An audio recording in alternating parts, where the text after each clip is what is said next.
നമസ്കാരം. PSC today YouTube ചാനലിലേക്ക് ഏവർക്കും സ്വാഗതം. ഹിമാലയൻ നദികൾ പ്രധാനമായും സിന്ധു, ഗംഗ, ബ്രഹ്മപുത്ര എന്നിവയാണ്. പ്രധാനമായിട്ടുള്ള ഹിമാലയൻ നദികൾ ആരൊക്കെയാണ്? സിന്ധു, ഗംഗ, ബ്രഹ്മപുത്ര എന്നിവയാണ്. ശിവാലിക് അല്ലെങ്കിൽ ഇൻഡോ ബ്രഹ്മ എന്ന് വിളിക്കപ്പെടുന്ന അതിബൃഹത്തായ ഒരു നദി മിയോസീൻ കാലഘട്ടത്തിൽ ഹിമാലയത്തിൽ നിന്നും സിന്ധ് ഉൾക്കടലിലേക്ക് ഒഴുകിയിരുന്നു എന്ന് കരുതപ്പെടുന്നു. അതായത് ആദ്യകാലത്ത്, അതായത് ഹിമാലയത്തിന്റെ രൂപീകരണത്തിന് മുമ്പ് തന്നെ ഇവിടെ ഹിമാലയൻ നദികൾ ഉണ്ടായിരുന്നു. എന്നാൽ അവൻ ഒറ്റ നദിയായിട്ടാണ് ഒഴുകിക്കൊണ്ടിരുന്നത്. അവന്റെ പേരാണ് ശിവാലിക്, അല്ലെങ്കിൽ അവൻ മറ്റൊരു പേരിൽ അറിയപ്പെടുന്നുണ്ട്. അതേതാ സുഹൃത്തുക്കളെ? ഇൻഡോ ബ്രഹ്മ എന്ന പേരിൽ അറിയപ്പെടുന്നു. എന്ത് പേരിൽ അറിയപ്പെടുന്നത്? ഇൻഡോ ബ്രഹ്മ എന്ന പേരിൽ അറിയപ്പെടുന്നു. അപ്പോ ആദ്യകാലത്ത് ഹിമാലയത്തിന്റെ രൂപീകരണത്തിന് മുമ്പ് തന്നെ ഇവിടെ ഒരു ബൃഹത്തായ, അതിബൃഹത്തായ, വലുതായ ഒരു നദി ഒഴുകിയിരുന്നു. ഈ നദി അറിയപ്പെട്ടിരുന്ന പേരായിരുന്നു ശിവാലിക്, അല്ലെന്നുണ്ടെങ്കിൽ ഇൻഡോ ബ്രഹ്മ നദി. ഈ നദി സിന്ധ് മേഖലയിലെ ഉൾക്കടലിലേക്ക് ഒഴുകിയെത്തിയിരുന്നു എന്നാണ് കണ്ടെത്തിയിരിക്കുന്നത്. ഏത് കാലഘട്ടത്തിലാണ്? അതാണ് പഠിക്കാനുള്ളത്. മയോസീൻ കാലഘട്ടത്തിൽ. എന്താണ്? മയോസീൻ കാലഘട്ടത്തിൽ. ഏത് കാലഘട്ടമാ സുഹൃത്തുക്കളെ? മയോസീൻ കാലഘട്ടത്തില്. അപ്പൊ 3 പ്രധാനപ്പെട്ട പോയിന്റുകൾ നമ്മളിവിടെ പറഞ്ഞു. ഇവിടെ ഒരു ബൃഹത്തായ നദി എന്ത് ചെയ്തിരുന്നു? ഒഴുകിയിരുന്നു. അത് മയോസീൻ കാലഘട്ടത്താണ് ഒഴുകിയിരുന്നത്. ആ നദിയുടെ പേരായിരുന്നു ഇൻഡോ ബ്രഹ്മ നദി, അല്ലെങ്കിൽ ശിവാലിക് നദി.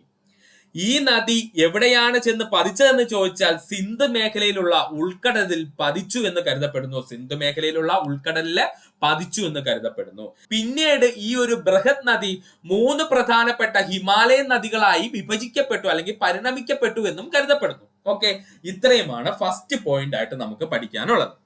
അടുത്ത പോയിന്റ് ആണ്, ഹിമാലയ പർവ്വതത്തിന് രൂപീകരണത്തിന് മുമ്പ് തന്നെ ഹിമാലയൻ നദികൾ രൂപപ്പെട്ടതായി കരുതപ്പെടുന്നു. ഓൾറെഡി നമ്മൾ പറഞ്ഞ പോയിന്റ്. ഇന്നത്തെ ടിബറ്റൻ പ്രദേശത്ത് ഉത്ഭവിച്ച നദികൾ തെതീസ് സമുദ്രത്തിൽ പതിച്ചിരുന്നു. ഇത് പഠിക്കേണ്ട പോയിന്റ് ആണ്. ഇന്നത്തെ ടിബറ്റൻ പ്രദേശത്ത് ഉത്ഭവിച്ച നദികള് തെതീസ് സമുദ്രത്തിൽ പതിച്ചിരുന്നതായി കരുതപ്പെടുന്നു. സിന്ധു, സത്ലജ്, ബ്രഹ്മപുത്ര നദികൾ രൂപീകരിച്ച കിടങ്ങുകളുടെ കാലപ്പഴക്കം ഇത് ശരിവെക്കുന്നു. എങ്ങനെയാണ് ഇത് കണ്ടെത്തിയെന്ന് ചോദിച്ചാല്, സിന്ധു, സത്ലജ്, ബ്രഹ്മപുത്ര നദികൾ രൂപീകരിച്ച കിടങ്ങുകളുടെ കാലപ്പഴക്കം വെച്ചിട്ടാണ് നമ്മൾ ഇത് എന്ത് ചെയ്ത് നിർണയിച്ചത്. അടുത്തതായി നമ്മൾ പഠിക്കാൻ പോകുന്നതാണ്, നമ്മൾ സിന്ധു നദിയെ കീറി മുറിച്ചങ്ങ് പഠിക്കാൻ പോവുക സുഹൃത്തുക്കളെ. സിന്ധു നദി എങ്ങനെയാണ് ഒഴുകുന്നത് എന്നുള്ളത് നമ്മൾ കീറി മുറിച്ച് പഠിക്കുവാൻ പോവുകയാണ്. സുഹൃത്തുക്കൾ ശ്രദ്ധിച്ചിരിക്കുക, വളരെ ഇമ്പോർട്ടന്റ് ഉള്ള മേഖലയാണ് നമ്മൾ ഇനി പറയാൻ പോകുന്നത്. അപ്പോൾ സുഹൃത്തുക്കൾ ഇമ്പോർട്ടൻസ് കൊടുക്കുക ഈ ഒരു മേഖലയ്ക്ക്. നമുക്ക് പോകാം. സിന്ധു നദി ഒഴുകുന്ന രീതി, അല്ലെങ്കിൽ സിന്ധു നദി ഒഴുകുന്ന വഴിയിലൂടെ നമുക്കൊന്ന് സഞ്ചരിച്ച് നോക്കാം. എങ്ങനെയുണ്ടോ നോക്കാലോ അല്ലെ സിന്ധു നദിയുടെ ഒഴുക്ക്. ഓക്കെ, ആദ്യമായിട്ട് സിന്ധു നദി ഉത്ഭവിക്കുന്നത് എവിടെയെന്ന് ചോദിച്ചു കഴിഞ്ഞാൽ അത് ചൈനയുടെ ഭാഗമായിട്ടുള്ള ടിബറ്റൻ മേഖലയിലെ അതിപ്രശസ്തമായിട്ടുള്ള മലനിരകളാണ് കൈലാസം പർവ്വതനിര. ഏത് മലനിര അല്ലെങ്കിൽ ഏത് പർവ്വതനിര എന്ന് ചോദിച്ചാല് കൈലാസം പർവ്വതനിര. എവിടെ സ്ഥിതി ചെയ്യുന്നു ചോദിച്ചാല് നമ്മുടെ ചൈനയുടെ ഭാഗമായിട്ട് വരുന്ന ടിബറ്റൻ മേഖലയിൽ. അപ്പോ കൈലാസ പർവ്വതനിരയുടെ കീഴിലായിട്ട് അതിബൃഹത്തായിട്ടുള്ള അല്ലെങ്കിൽ വലുതായിട്ടുള്ള ഒരു തടാകം സ്ഥിതി ചെയ്യുന്നുണ്ട്. നമുക്ക് എല്ലാവർക്കും അറിയാം, അവന്റെ പേര് മാനസ സരോവരം. എന്ത് പേരിലാണ് അറിയപ്പെടുന്നത്? മാനസ സരോവരം തടാകം. അപ്പോ കൈലാസ പർവ്വതത്തിന്റെ കീഴിൽ സ്ഥിതി ചെയ്യുന്ന മാനസ സരോവരം തടാകത്തിൽ നിന്നും ഉത്ഭവിക്കുന്ന നദിയാണ് സിന്ധു നദി. എന്നാൽ കുറച്ചുകൂടി നമ്മൾ ഡീപ്പായിട്ട് പോകുമ്പോഴേക്ക് നമുക്ക് മനസ്സിലാവും, ഇത് മാനസ സരോവരത്തിന്റെ തീരത്ത് സ്ഥിതി ചെയ്യുന്ന ബോകാർച്ചു ആണ് ഉത്ഭവിക്കുന്നത്. പഠിച്ചു വെച്ചോളണേ. മാനസ സരോവരത്തിൽ നിന്ന് തന്നെയാണ് സിന്ധു നദി ഉത്ഭവിക്കുന്നത്. എന്നാൽ അത് നമ്മൾ കുറച്ചുകൂടി ഡീപ്പായിട്ട് പോയി നോക്കുമ്പോഴേക്ക് നമുക്ക് മനസ്സിലാകും, മാനസ സരോവരത്തിന്റെ തീരത്ത് സ്ഥിതി ചെയ്യുന്ന ബോകാർച്ചു ഗ്ലേഷ്യർ അല്ലെങ്കിൽ ഹിമാനിയിൽ നിന്നാണ് ആരുണ്ടാകുന്നത്? സിന്ധു നദി രൂപപ്പെടുന്നത് എന്നാണ് നമ്മൾ കണ്ടെത്തിയിട്ടുള്ളത്. സുഹൃത്തുക്കൾക്ക് ഒരു കൺഫ്യൂഷനും വേണ്ട. PSC ചോദിക്കുന്നത് ഇങ്ങനെയായിരിക്കും, സിന്ധു നദി ഉത്ഭവിക്കുന്ന പർവ്വതനിര എന്ന് ചോദിച്ചാൽ കൈലാസം പർവ്വതനിര. സിന്ധു നദി ഉത്ഭവിക്കുന്ന തടാകം ഏതെന്ന് ചോദിച്ചു കഴിഞ്ഞാൽ മാനസ സരോവരം തടാകം. സിന്ധു നദി ഉത്ഭവിക്കുന്ന ഹിമാനി ഏതെന്ന് ചോദിച്ചു കഴിഞ്ഞാൽ അപ്പോഴാണ് വരുന്നത് ബോകാർച്ചു. ഹിമാനി. ഏതാ ഹിമാനി? ബോഖാർച്ചു ഹിമാനി. ഇനി PSC ചോദിക്കുവാണ് സിന്ധു നദി ഉത്ഭവിക്കുന്നത് എവിടെ നിന്നെന്ന് ചോദിച്ചിട്ട് ഓപ്ഷനകത്ത് മാനസ സരോവരം മാത്രമേ കൊടുത്തിട്ടുള്ളെങ്കിൽ അത് ഉത്തരം ശരിയാണ്. സുഹൃത്തുക്കൾക്ക് കൺഫ്യൂഷൻ വേണ്ട. ഉത്തരത്തിൽ മാനസ സരോവരം കൊടുത്തിട്ടുണ്ടെങ്കിൽ അത് 100% ശരിയായിട്ടുള്ള ഉത്തരമാണ്. കൺഫ്യൂഷൻ ഒന്നും വേണ്ട. മാനസ സരോവരം നിന്നും ഒഴുകി വരുന്ന നമ്മുടെ സിന്ധു നദി ഡെംചോക്ക് പ്രവിശ്യയിലേക്ക് എത്തുന്നു. എവിടെയാണ്? ഡെംചോക്കിലേക്ക് എത്തുകയും ഈ ഡെംചോക്കിന് ഒരു പ്രത്യേകത ഉണ്ട് സുഹൃത്തുക്കളെ. ഡെംചോക്കിന്റെ പ്രത്യേകത എന്തെന്ന് ചോദിച്ചു കഴിഞ്ഞാല് സിന്ധു നദി ഇന്ത്യയിലേക്ക് പ്രവേശിക്കുന്ന കവാടം എന്നറിയപ്പെടുന്നത് ഡെംചോക്കാണ്. മറക്കല്ലേ, സിന്ധു നദി ഇന്ത്യയിലേക്ക് പ്രവേശിക്കുന്നത് ഏതു പ്രദേശത്ത് വെച്ചെന്ന് ചോദിച്ചു കഴിഞ്ഞാൽ അത് ഡെംചോക്ക് പ്രദേശത്ത് വെച്ചിട്ടാണ്. എവിടെ വെച്ചിട്ടാണ്? ഡെംചോക്ക് പ്രദേശത്ത് വെച്ചിട്ടാണ്. ഡെംചോക്ക് പ്രദേശത്ത് വെച്ച് എൻ്റർ ചെയ്യുന്ന സിന്ധു നദി നേരെ പോകുന്നത് എങ്ങോട്ടെന്ന് ചോദിച്ചാൽ ലഡാക്കിലോട്ടാണ് കേട്ടോ. അപ്പൊ ലഡാക്ക് മലനിരകളിലോട്ടാണ് ആരെയൊന്ന് കയറി കൊടുക്കുന്നത്? നമ്മുടെ സിന്ധു നദി ഡെംചോക്കിൽ നിന്ന് കയറുന്നത്. അപ്പോ ലഡാക്കിനും സസ്കർ മലനിരയ്ക്കും ഇടയിലൂടെ ഏതൊക്കെ മലനിരകളാണ്? ലഡാക്ക് മലനിരയ്ക്കും സസ്കർ മലനിരയ്ക്കും ഇടയിലൂടെ അല്പദൂരം സിന്ധു നദി ഒന്ന് ഒഴുകും. അപ്പൊ ഇവിടെ നിന്ന് PSC ചോദിച്ചിട്ടുള്ള ചോദ്യമാണ് സിന്ധു നദി ഏതൊക്കെ മലനിരകൾക്ക് ഇടയിലൂടെയാണ് ഇന്ത്യയിലേക്ക് പ്രവേശിക്കുന്നത് എന്ന് ചോദിച്ചു കഴിഞ്ഞാൽ ഇനി സുഹൃത്തുക്കൾ മറക്കരുത്, സസ്കർ മലനിരകൾക്കും ലഡാക്ക് മലനിരകൾക്കും ഇടയിലൂടെയാണ് സിന്ധു നദി ഇന്ത്യയിലേക്ക് പ്രവേശിക്കുന്നത്. ഇന്ത്യയിലേക്ക് സിന്ധു നദി പ്രവേശിക്കുന്നു. ലഡാക്ക് സസ്കർ മലനിരകളിലൂടെ അല്പദൂരം ഒഴുകിയതിനു ശേഷം നദി എവിടെ എത്തുന്നു സുഹൃത്തുക്കളെ? ദുഗ്ധി എന്ന് പറയുന്ന പ്രദേശത്ത് എത്തുന്നു. ദാ മാർക്ക് ചെയ്തിട്ടുണ്ടേ, നദി ദുഗ്ധി എന്ന് പറയുന്ന പ്രദേശത്ത് എത്തുന്നു. ഈ ദുഗ്ധി എന്ന് പറയുന്ന പ്രദേശത്ത് എത്തിക്കഴിഞ്ഞാൽ നദിക്ക് എന്ത് സംഭവിക്കുമെന്ന് ചോദിച്ചു കഴിഞ്ഞാല് നദി ഒന്ന് തെക്കു പടിഞ്ഞാറായിട്ട് തിരിയുന്നു. എങ്ങോട്ടാണ്? തെക്കു പടിഞ്ഞാറ് എന്ന് പറഞ്ഞാൽ ഈ ഒരു ആംഗിളിലോട്ട് എന്ത് ചെയ്യും? തിരിയും. തെക്കു പടിഞ്ഞാറായിട്ട് എന്ത് ചെയ്യും? നദി ഒന്ന് തിരിയുകയും ഈ തെക്കു പടിഞ്ഞാറൻ തിരിച്ചില് നദിയെ ലഡാക്കിനെ മുറിച്ച് കടക്കുന്നതിന് സഹായിക്കുകയും ചെയ്യും. ഇതാണ് ഇമ്പോർട്ടന്റ് പോയിന്റ്. നദി ഡെംചോക്ക് മേഖലയിൽ കൂടി എന്ത് ചെയ്യുന്നു? ഇന്ത്യയിലേക്ക് എൻ്റർ ചെയ്യുന്നു. അവൻ എൻ്റർ ചെയ്ത് കഴിഞ്ഞാൽ അവൻ നോക്കുമ്പോൾ കാണുന്നത് രണ്ട് ബൃഹത്തായ മലനിരകൾ കാണുന്നു. ഒന്ന് ലഡാക്കും ഒന്ന് സസ്കറും. നദി എന്ത് ചെയ്യുന്നു? ഒരു ശല്യവും ഉണ്ടാക്കാതെ ഈ ലഡാക്കും സസ്കർ മലനിരകൾക്കിടയിലൂടെ ഒഴുകുന്നു. അല്പദൂരം ഒഴുകിയതിനു ശേഷം ദുഗ്ധി എന്ന് പറയുന്ന പ്രദേശത്ത് വെച്ച്, ലഡാക്കിന്റെ ഭാഗമായിട്ട് വരുന്ന ദുഗ്ധി എന്ന് പറയുന്ന പ്രദേശത്ത് വെച്ച് നദി തെക്കു പടിഞ്ഞാറായിട്ട് ഒരു ടേണങ് എടുക്കും. തെക്കു പടിഞ്ഞാറായിട്ട് നദി ടപ്പേന്ന് പറഞ്ഞങ്ങ് തിരിയും. ഇങ്ങനെ തിരിയുന്നത് എന്തിനു കാരണമാകുമെന്ന് ചോദിച്ചു കഴിഞ്ഞാൽ ലഡാക്ക് പർവ്വതനിരയെ മുറിച്ചു കടക്കുവാൻ സിന്ധു നദിയെ സഹായിക്കും. ലഡാക്ക് പർവ്വതനിരയെ മുറിച്ചു കടക്കുന്നതിന് എന്താണ്? സിന്ധു നദി എന്ത് ചെയ്യും? സഹായിക്കും. ഇങ്ങനെ സിന്ധു നദി ലഡാക്ക് പർവ്വതനിരയെ മുറിച്ചു കടന്നിട്ട് അവിടെ നിൽക്കോ? നദി ഇല്ല. നദി പിന്നെയും എന്ത് ചെയ്യുന്നു? ഒഴുകുന്നു. അപ്പൊ നമ്മൾ വിചാരിക്കും തെക്കു പടിഞ്ഞാറായിട്ട് തിരിഞ്ഞിട്ട് നദി എന്ത് ചെയ്യും? അങ്ങ് ഒഴുകി അങ്ങ് പോകില്ലേ എന്ന് നമ്മൾ ചിന്തിക്കും. എന്നാൽ അവിടെയാണ് ഒരു ട്വിസ്റ്റ് വരുന്നത്. സിന്ധു നദിയുടെ സ്വഭാവം വെച്ചിട്ട് അവൻ എന്ത് ചെയ്തു? തെക്കു പടിഞ്ഞാറായിട്ട് തിരിഞ്ഞതോടുകൂടി അവന് ലഡാക്ക് പർവ്വതനിരയെ മുറിച്ചു കടക്കാൻ പറ്റി. ഈ മുറിച്ച് കടന്ന് കഴിഞ്ഞ ഉടനെ തന്നെ വീണ്ടും നദി എന്ത് ചെയ്യുന്നു? വടക്കു പടിഞ്ഞാറ് ലക്ഷ്യമാക്കി ഒഴുകാൻ തുടങ്ങും. ഇതാണ് സിന്ധു നദിയുടെ കളി. മനസ്സിലായോ സുഹൃത്തുക്കൾക്ക്? നമ്മുടെ ദുഗ്ധി പ്രദേശത്ത് വെച്ചിട്ട് തെക്കു പടിഞ്ഞാറായിട്ട് തിരിഞ്ഞ നദി ലഡാക്ക് പർവ്വതനിരയെ മുറിച്ചു കടക്കുന്നു. ഇങ്ങനെ മുറിച്ചു കടക്കുന്ന നദി വളരെ പെട്ടെന്ന് തന്നെ വീണ്ടും വടക്കു പടിഞ്ഞാറായിട്ട് ഒഴുകാൻ തുടങ്ങും. പെട്ടെന്ന് അവൻ തിരിച്ചൊരു ടേൺ എടുക്കും. എങ്ങോട്ടാണ്? വടക്കു പടിഞ്ഞാറ് ദിശയിലേക്ക് പിന്നെയും നദി എന്ത് ചെയ്യും? ഒഴുകുവാൻ തുടങ്ങും. വടക്കു പടിഞ്ഞാറൻ ദിശയിലേക്ക് നദി ഒഴുകുവാൻ തുടങ്ങും. ഈ വടക്കു പടിഞ്ഞാറൻ ദിശയിലാണ് നമ്മുടെ ലേ പട്ടണം വരുന്നത്. ആരാ വരുന്നത്? ലേ പട്ടണം. അപ്പോ സിന്ധു നദി ദുഗ്ധി മേഖലയിൽ വെച്ച് തെക്കു പടിഞ്ഞാറായി പെട്ടെന്ന് തിരിഞ്ഞ് ലഡാക്ക് പർവ്വതനിരയെ മുറിച്ചു കടക്കുകയും അപ്പോൾ തന്നെ വടക്കു പടിഞ്ഞാറായി പിന്നീട് ഒന്നുകൂടി ടേൺ ചെയ്യുന്നു. അതോടുകൂടി നദി ലേ പട്ടണത്തെ ലക്ഷ്യമാക്കി എന്ത് ചെയ്യുന്നു? ഒഴുകുവാൻ തുടങ്ങുന്നു. ഇവിടെ നമ്മൾ പഠിച്ചത് എന്താ സുഹൃത്തുക്കളെ?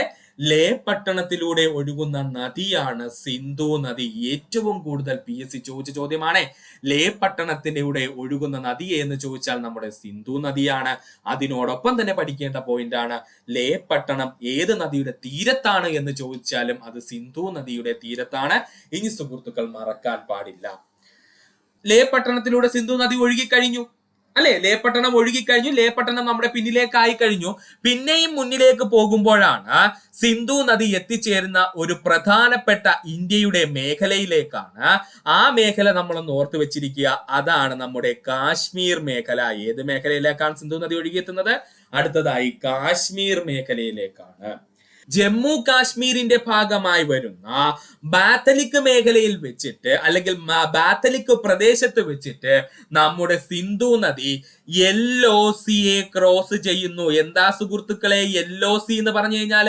അത്യാവശ്യം PSC പഠിക്കുന്ന സുഹൃത്തുക്കൾക്ക് എല്ലാവർക്കും അറിയാവുന്ന പോയിന്റ് ആണ് LOC. എവനെ വിളിക്കുന്ന പേരാണ് ലൈൻ ഓഫ് കൺട്രോള്. എന്താ അറിയപ്പെടുന്ന പേര്? Line of control. അതായത് ഇന്ത്യയുടെയും പാകിസ്ഥാന്റെയും അതിർത്തി നിർണയ രേഖ അറിയപ്പെടുന്ന പേരാണ് ലൈൻ ഓഫ് കൺട്രോൾ എന്ന് പറയുന്നത്. ഇവിടെയാണ് ഇന്ത്യൻ ആർമിയൊക്കെ നിൽക്കുന്നത് കേട്ടോ. ഇന്ത്യൻ ആർമി പാകിസ്ഥാൻ ആർമിയൊക്കെ നിൽക്കുന്ന ബോർഡർ എന്ന് ചോദിച്ചാൽ നമ്മുടെ LOCയിലാണ്, ലൈൻ ഓഫ് കൺട്രോള് മേഖലയിലാണ് നിൽക്കുന്നത്. ഈ ലൈൻ ഓഫ് കൺട്രോളിനെ സിന്ധു നദി എവിടെ വെച്ചാണ് മുറിച്ചു കടക്കുന്നത് എന്ന് ചോദിച്ചാൽ അതാണ് ബാത്തലിക്. എവിടെയാണ്? ബാത്തലിക്. ബാത്തലിക് നമുക്ക് പറയാം, അല്ലെങ്കിൽ ബാത്തലിക്. ബാത്തലിക് പ്രദേശത്ത് വെച്ചിട്ടാണ് എന്ത് ചെയ്യുന്നത്? സിന്ധു നദി LOC ക്രോസ് ചെയ്യുന്നു. LOC എന്ന് വെച്ചാൽ ലൈൻ ഓഫ് കൺട്രോളിനെ എന്ത് ചെയ്യുന്നു? മുറിച്ചു കടക്കുന്നു.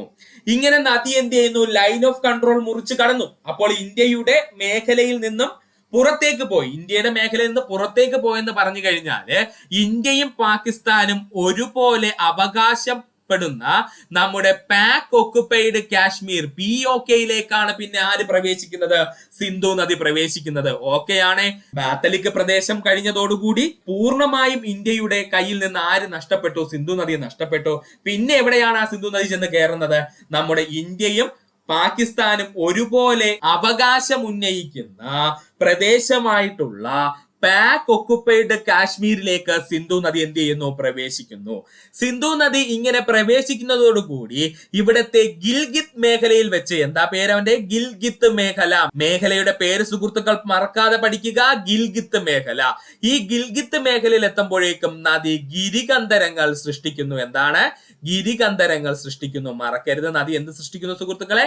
ഗിരികന്ധരങ്ങൾ സൃഷ്ടിക്കുന്നു. അതായത് ഇടുങ്ങിയതും എന്നാൽ എന്താണ് അല്പം വിശാലമായിട്ടുള്ള താഴ്വരകൾ നിർമ്മിക്കുന്നു. ആരാണ്? സിന്ധു നദി. മറക്കരുത്. അപ്പോ സിന്ധു നദി ഗിരികന്ധരങ്ങൾ സൃഷ്ടിക്കുന്ന പ്രദേശം എവിടെയെന്ന് ചോദിച്ചു കഴിഞ്ഞാൽ അത് ഗിൽഗിത്ത് മേഖലയിൽ വെച്ചാണ്. എവിടെയാണ്? ഗിൽഗിത്ത് മേഖലയിൽ വെച്ചാണ്. അപ്പോ ഈ ഗിൽഗിത്ത് മേഖലയിൽ എന്തുകൊണ്ട് നദി ഗിരികന്ധരങ്ങൾ സൃഷ്ടിച്ചു? ബാക്കി ഈ ഒരു സൈഡിൽ എങ്ങും നദി ഗിരികന്ധരം സൃഷ്ടിച്ചില്ല. ഗിൽഗിത്ത് മേഖലയിൽ മാത്രം എന്തുകൊണ്ട് നദി ഗിരികന്ധരങ്ങൾ സൃഷ്ടിച്ചു എന്ന് ചോദിക്കുന്നതിന് ഉത്തരമാണ് നമ്മൾ ഇവിടെ കൊടുത്തിരിക്കുന്ന നംഗപർവ്വതം. അപ്പോ ഗിൽഗിത്ത് മേഖല കഴിഞ്ഞതോടുകൂടി നംഗപർവ്വതം എന്ത് ചെയ്യുന്നു? ആരംഭിക്കുന്നു. അതിവലിപ്പമേറിയ ബൃഹത്തായ ഒരു പർവ്വതമാണ് നംഗപർവ്വതം. ഈ നംഗപർവ്വതത്തെ ചുറ്റി ഒഴുകുന്നതിന് വേണ്ടിയിട്ട്, നംഗപർവ്വതത്തിനെ ചുറ്റി ഒഴുകുന്നതിന് വേണ്ടിയിട്ട് സിന്ധു നദി ഷാർപ്പായിട്ട് തെക്കോട്ടൊരു ടേൺ ചെയ്യുന്നു. ഷാർപ്പായിട്ട് തെക്കോട്ട് നദി എന്ത് ചെയ്യും? തിരിയുന്നു. ഈ ഒരു തിരിച്ചിലാണ് ഗിൽഗിത്ത് മേഖലയിലെ എന്തിനു കാരണമാകുന്നത്? ഗിരികന്ധരങ്ങൾ നിർമ്മിക്കുന്നതിന് കാരണമാകുന്നത്. സുഹൃത്തുക്കൾക്ക് കൺഫ്യൂഷൻ ഇല്ലാതിരിക്കാൻ വേണ്ടി പറഞ്ഞു തന്നതാണ്. ഇങ്ങനെ തെക്കോട്ട് തിരിഞ്ഞ സിന്ധു നദി നംഗപർവ്വതത്തെ ചുറ്റി താഴേക്കൊഴുകുന്നു. നംഗപർവ്വതത്തെ ചുറ്റി എന്ത് ചെയ്യുന്നു? താഴേക്കൊഴുകുന്നു. അപ്പോൾ ഈ ഭാഗത്ത് നിന്ന് നമ്മൾ പഠിക്കേണ്ട പോയിന്റ് ആണ്, നംഗപർവ്വതത്തിൽ ഒരുപാട് ഗ്ലേഷ്യേഴ്സ് ഉണ്ടല്ലേ, ഹിമാനികൾ ഉണ്ടല്ലേ നംഗപർവ്വതത്തില്. ഈ നംഗപർവ്വതത്തിലുള്ള ഹിമാനികൾ ഉരുകുന്ന ജലം കൂടി എങ്ങോട്ട് ചെന്ന് കയറി കൊടുക്കും? സിന്ധു നദിയിലേക്ക് എന്ത് ചെയ്യും? ഒഴുകിയെത്തുന്നു. അതോടുകൂടി നദിയുടെ ശക്തി പിന്നെയും എന്ത് ചെയ്യുന്നു? ഇരട്ടിക്കുന്നു. ഈ ഒരു പ്രദേശത്ത് വെച്ച് നദിയുടെ ശക്തി പിന്നെയും എന്ത് ചെയ്യുന്നു? ഇരട്ടിക്കുന്നു. അങ്ങനെ ശക്തമായ വേഗത്തിൽ ഒഴുകുന്ന സിന്ധു നദി ചില്ലാർ മേഖലയിൽ വെച്ചിട്ട്, എന്താ അവന്റെ പേര്? ചില്ലാർ മേഖലയിൽ വെച്ചിട്ട്, നദി എവിടെയാണ്? ചില്ലാർ മേഖലയിൽ വെച്ചിട്ട് പാകിസ്ഥാനിലേക്ക് പ്രവേശിക്കുകയും ചെയ്യുന്നു. അപ്പോ സിന്ധു നദി പൂർണ്ണമായും പാകിസ്ഥാനിലേക്ക് പ്രവേശിക്കുന്ന മേഖല ചോദിച്ചു കഴിഞ്ഞാൽ അത് ചില്ലാറാണ്. അതുവരെയും നദി അപ്പോൾ ഒഴുകിക്കൊണ്ടിരുന്ന ഏത് വഴിയാണ്? പാക് ഒക്കുപൈഡ് കാശ്മീർ വഴിയാണ്. പൂർണ്ണമായും പാകിസ്ഥാനിലേക്ക് സിന്ധു നദി പ്രവേശിക്കുന്ന പ്രദേശം ചോദിച്ചു കഴിഞ്ഞാൽ ഏതാ സുഹൃത്തുക്കളെ? ചില്ലാറാണ്. എന്താ സ്ഥലത്തിന്റെ പേരെന്താണ്? ചില്ലാർ എന്നാണ്. അപ്പോൾ ഈ ചില്ലാർ പ്രദേശത്ത് വെച്ച് എന്ത് ചെയ്യുന്നു? സിന്ധു നദി പാകിസ്ഥാനിലേക്ക് പ്രവേശിക്കുന്നു. ഇനി PSC ഈ ഭാഗത്ത് നിന്ന് ചോദിച്ചാൽ നമ്മൾ എഴുതേണ്ട ഒരു പോയിന്റ് ഉണ്ട്. സിന്ധു നദി പാകിസ്ഥാനിലേക്ക് പ്രവേശിക്കുന്ന ചുരം ഏതെന്ന് ചോദിച്ചു കഴിഞ്ഞാൽ അത് മറക്കരുത്, അത് ഖൈബർ ചുരമാണ്. എന്ത് പേരിലാണ് അറിയപ്പെടുന്ന സുഹൃത്തുക്കളെ? ഖൈബർ ചുരമാണ്. എന്താണ്? ഖൈബർ ചുരം. അത് സുഹൃത്തുക്കൾ മറക്കാതിരിക്കുക. സിന്ധു നദി പാകിസ്ഥാനിലേക്ക് പ്രവേശിക്കുന്ന ചുരം ചോദിച്ചു കഴിഞ്ഞാൽ അത് ഖൈബർ ചുരവും, സിന്ധു നദി പാകിസ്ഥാനിലേക്ക് പ്രവേശിക്കുന്ന കൃത്യമായിട്ടുള്ള പ്രദേശം ചോദിച്ചു കഴിഞ്ഞാൽ അത് ചില്ലാറുമാണ്. ഏതാണ്? ചില്ലാറുമാണ്. പാകിസ്ഥാനിലേക്ക് പ്രവേശിച്ച സിന്ധു നദി അതിവേഗത്തിൽ ഒഴുകും. കാരണം എന്തെന്ന് ചോദിച്ചാല് സിന്ധു നദിയുടെ പ്രധാനപ്പെട്ട പോഷക നദികൾ അപ്പോഴേക്കും എന്ത് ചെയ്യും, വന്ന് സിന്ധു നദിയുമായിട്ട് ചേരും. അതായത് നമ്മുടെ ചലം, രവി, ചിനാബ്, ബിയാസ്, സത്ലജ് ഈ നദികളെല്ലാം വന്ന് എന്ത് ചെയ്യും, സിന്ധു നദിയിലേക്ക് വന്നു ചേരുന്ന സമയമാകും. പിന്നെ അവിടെ നിന്ന് സിന്ധു നദി വളരെ വേഗത്തിലായിരിക്കും ഒഴുകുന്നത്. ഇങ്ങനെ ഒഴുകി സിന്ധു നദി സിന്ധ് മേഖലയിൽ എത്തും. പാകിസ്ഥാന്റെ ഭാഗമായിട്ടുള്ള സിന്ധ് മേഖലയിലേക്ക് നദി എന്ത് ചെയ്യും, ഒഴുകിയെത്തുകയും ഈ സിന്ധ് മേഖലയിൽ നദി എന്ത് ചെയ്യും, നിക്ഷേപം, അതിന്റെ മാക്സിമം നിക്ഷേപം സിന്ധ് മേഖലയ്ക്ക് സമ്മാനിച്ചതിന് ശേഷം നദി ഒഴുകിപ്പോവുകയും ചെയ്യും. അപ്പോ PS ഈ ഭാഗത്ത് നിന്ന് ചോദിക്കാൻ സാധ്യതയുള്ള ചോദ്യമാണ്, സിന്ധു നദിയുടെ ഡെൽറ്റകൾ രൂപീകരിച്ചിരിക്കുന്ന പാകിസ്ഥാന്റെ പ്രദേശം എന്ന് ചോദിച്ചാൽ അത് സിന്ധ് മേഖല. ഇതാണ് നമ്മൾ ഇവിടെ പഠിക്കാനുള്ളത്. അപ്പോ സിന്ധു നദി അതിന്റെ ഡെൽറ്റകൾ എവിടെ രൂപീകരിക്കുന്നു എന്ന് ചോദിച്ചു കഴിഞ്ഞാൽ അത് സിന്ധ് മേഖലയിലാണ് രൂപീകരിക്കുന്നത്. പാകിസ്ഥാന്റെ ഭാഗമായിട്ടുള്ള സിന്ധ് മേഖലയിലാണ് സിന്ധു നദി അതിന്റെ ഡെൽറ്റകൾ രൂപീകരിക്കുന്നത്. അപ്പോ സിന്ധു നദി ഡെൽറ്റ രൂപീകരിച്ചു. ഇനി അവൻ ഒറ്റ ഒരു പരിപാടി മാത്രമേ ഉള്ളൂ, അറബിക്കടലിൽ എത്തുക, അറബിക്കടലിന്റെ ഭാഗമായി തീരുക. അങ്ങനെ നദി അറബിക്കടലിലേക്ക് ഒഴുകിയെത്തി അറബിക്കടലിന്റെ ഭാഗമാകുന്ന പ്രദേശം ചോദിച്ചു കഴിഞ്ഞാൽ അതാണ് പാകിസ്ഥാനിലെ കറാച്ചി. മറക്കരുത്, പാകിസ്ഥാന്റെ ഭാഗമായിട്ടുള്ള കറാച്ചിയിൽ വെച്ചാണ് സിന്ധു നദി അറബിക്കടലിൽ പതിക്കുന്നത്. എവിടെയാ സുഹൃത്തുക്കളെ പതിക്കുന്നത്? അറബിക്കടലിൽ പതിക്കുന്നത്. ഇത് പോയിന്റ് സുഹൃത്തുക്കളെന്ന് ഓർത്ത് വെച്ചിരിക്കുക. ഇത്രയുമാണ് സിന്ധു നദിയുടെ ഒഴുക്കിനെ പറ്റി നമുക്ക് പറയാനുള്ളത്. സുഹൃത്തുക്കൾ 2-3 തവണ വീഡിയോ റിപ്പീറ്റ് ചെയ്ത് കണ്ടു കഴിഞ്ഞാൽ നിങ്ങളുടെ മനസ്സിലിരിക്കും. അല്ലെന്നുണ്ടെങ്കിൽ സുഹൃത്തുക്കൾ ജസ്റ്റ് ഇതുപോലെ ഒന്ന് വരച്ചു പഠിക്കാൻ ശ്രമിച്ചാൽ ഏറ്റവും നല്ലതായിരിക്കും. വരച്ചു പഠിക്കാൻ ബുദ്ധിമുട്ടാണ്, ക്യാപ്സ്യൂൾ രൂപത്തിൽ മാത്രം മതി എന്നുള്ള സുഹൃത്തുക്കൾക്ക് വേണ്ടിയിട്ട് ഈ പറഞ്ഞ പോയിന്റ് തന്നെ ഒന്നുകൂടി റിപ്പീറ്റ് ചെയ്ത് പറയാം. ഇത് വെറും ക്യാപ്സ്യൂൾ രൂപത്തിൽ മാത്രം പറയുന്നതാണ്. സുഹൃത്തുക്കൾക്ക് ആവശ്യമുണ്ടെങ്കിൽ ഈ ഒരു ഭാഗം എടുക്കുക. ഇല്ല, ചിത്രം വരച്ച് പഠിക്കാൻ ഇഷ്ടമുള്ള സുഹൃത്തുക്കളാണെങ്കിൽ നേരത്തെ പറഞ്ഞ രീതിയിൽ നന്നായിട്ട് എന്ത് ചെയ്യുക, പടം വരച്ച് പഠിക്കുന്നതാണ് ഏറ്റവും നല്ലത്. ക്യാപ്സ്യൂൾ രൂപത്തിൽ അല്ലെങ്കിൽ എക്സാം ഓറിയന്റഡ് ആയിട്ട് ക്യാപ്സ്യൂൾ രൂപത്തിൽ പഠിക്കുന്ന സുഹൃത്തുക്കൾക്ക് വേണ്ടിയിട്ടാണ് ഈ ഒരു ഭാഗം പറഞ്ഞിരിക്കുന്നത്. ഉത്ഭവം, അതായത് സിന്ധു നദിയുടെ ഉത്ഭവം എവിടെയെന്ന് ചോദിച്ചു കഴിഞ്ഞാൽ ചൈനയുടെ ഭാഗമായുള്ള ടിബറ്റൻ പ്രവിശ്യയിലെ കൈലാസ് പർവ്വതത്തിന് കീഴിൽ സ്ഥിതി ചെയ്യുന്ന മാൻസ് സരോവരം തടാകത്തിന്റെ ഭാഗമായി വരുന്ന ബോകാർച്ചു ഹിമാനിയിൽ നിന്നുമാണ്. ഒറ്റ സെന്റൻസിൽ മാക്സിമം പോയിന്റ്സ് നമ്മൾ ഇൻക്ലൂഡ് ചെയ്തിട്ടുണ്ട്. അപ്പോൾ ഉത്ഭവം എവിടെയെന്ന് ചോദിച്ചാല് ചൈനയുടെ ഭാഗമായി വരുന്ന ടിബറ്റൻ പ്രവിശ്യയിലെ കൈലാസ പർവ്വതത്തിന് കീഴിൽ സ്ഥിതി ചെയ്യുന്ന മാനസ സരോവരം തടാകത്തിന്റെ ഭാഗമായി വരുന്ന ബോകാർച്ചു ഹിമാനിയിൽ നിന്നുമാണ്. ഡെംചോക്ക് എന്ന പ്രദേശത്ത് വെച്ച് സിന്ധു നദി ലഡാക്കിലേക്ക് പ്രവേശിക്കുന്നു. ഡെംചോക്ക് എന്ന് പറയുന്ന പ്രദേശത്ത് വെച്ച് സിന്ധു നദി ലഡാക്കിലേക്ക് പ്രവേശിക്കുന്നു. സസ്കർ മലനിരകൾക്കും ലഡാക്ക് മലനിരകൾക്കും ഇടയിലൂടെ ദീർഘദൂരം സിന്ധു നദി ഒഴുകുന്നു. സസ്കർ മലനിരകൾക്കും ലഡാക്ക് മലനിരകൾക്കും ഇടയിലൂടെ സിന്ധു നദി ദീർഘദൂരം ഒഴുകുന്നു. ദുഗ്ധി പ്രദേശത്ത് വെച്ച് സിന്ധു നദി ലഡാക്ക് മലനിരകളെ മുറിച്ചു കടക്കുന്നു. ഇമ്പോർട്ടന്റ് പോയിന്റ്, ദുഗ്ധി പ്രദേശത്ത് വെച്ച് ലഡാക്കിന്റെ ഭാഗമായി വരുന്ന ദുഗ്ധി പ്രദേശത്ത് വെച്ച് സിന്ധു നദി ലഡാക്ക് മലനിരയെ മുറിച്ചു കടക്കുന്നു.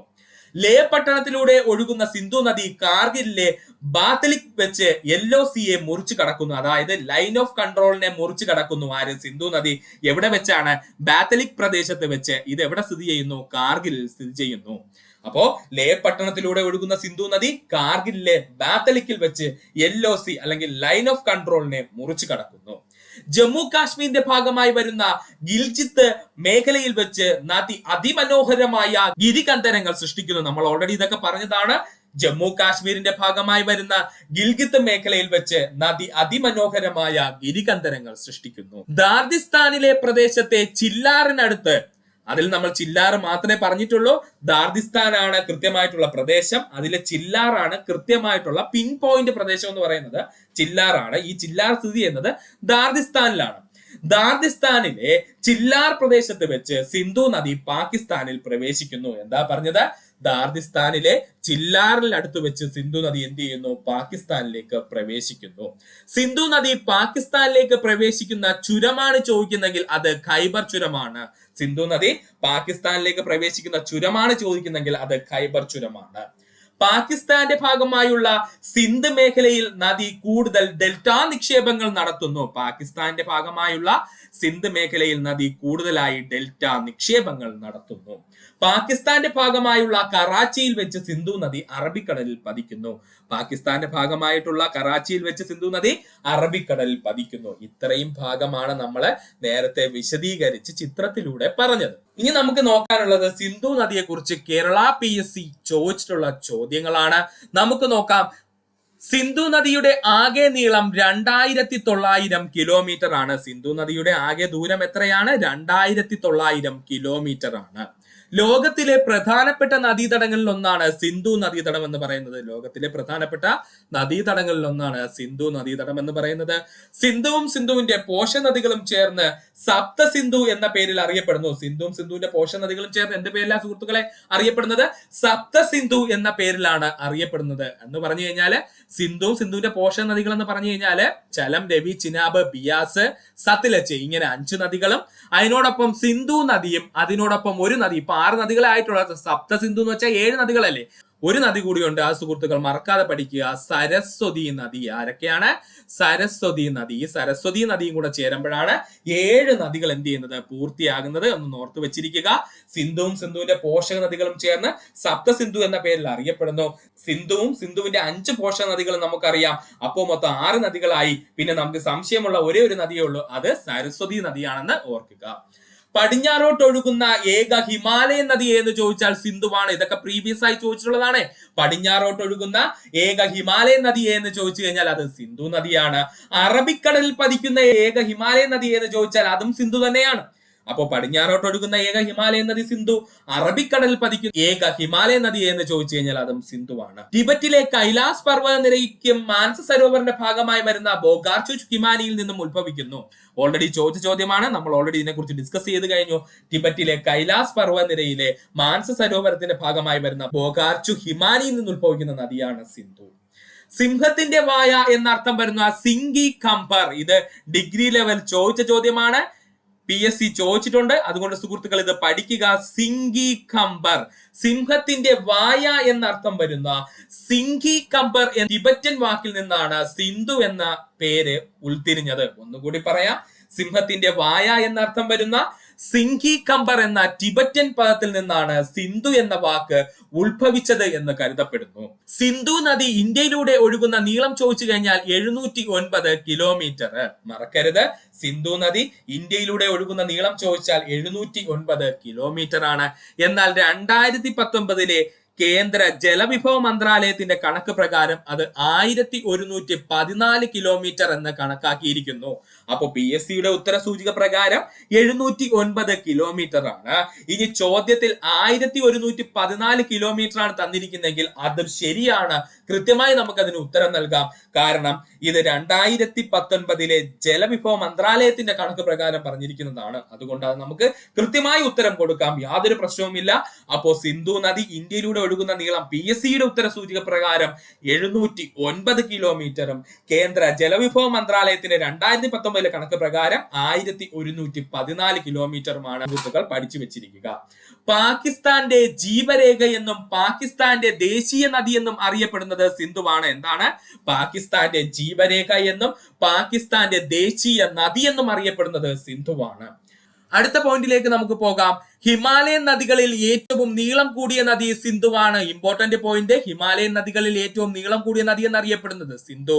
ഇന്ത്യൻ ഉപഭൂഖണ്ഡത്തിലെ ഏറ്റവും നീളം കൂടിയ നദി സിന്ധുവാണ്. ഇന്ത്യൻ ഉപഭൂഖണ്ഡത്തിലെ ഏറ്റവും നീളം കൂടിയ നദി സിന്ധുവാണ്. അത് ഇമ്പോർട്ടൻസ് കൊടുത്തു പഠിക്കുക, കൺഫ്യൂഷൻ ഉണ്ടാകുന്ന കാര്യമാണ് പറയുന്നത്. ഇന്ത്യൻ ഉപഭൂഖണ്ഡത്തിലെ ഏറ്റവും നീളം കൂടിയ നദി എന്നറിയപ്പെടുന്നത് സിന്ധുവാണ്. ഇന്ത്യൻ ഉപഭൂഖണ്ഡത്തിലെ ഏറ്റവും പടിഞ്ഞാറായി ഒഴുകുന്ന നദി എന്ന് ചോദിച്ചാൽ അത് സിന്ധുവാണ്. ഇന്ത്യൻ ഉപഭൂഖണ്ഡത്തിലെ ഏറ്റവും പടിഞ്ഞാറായി ഒഴുകുന്ന നദി എന്ന് ചോദിച്ചു കഴിഞ്ഞാൽ അത് സിന്ധുവാണ്.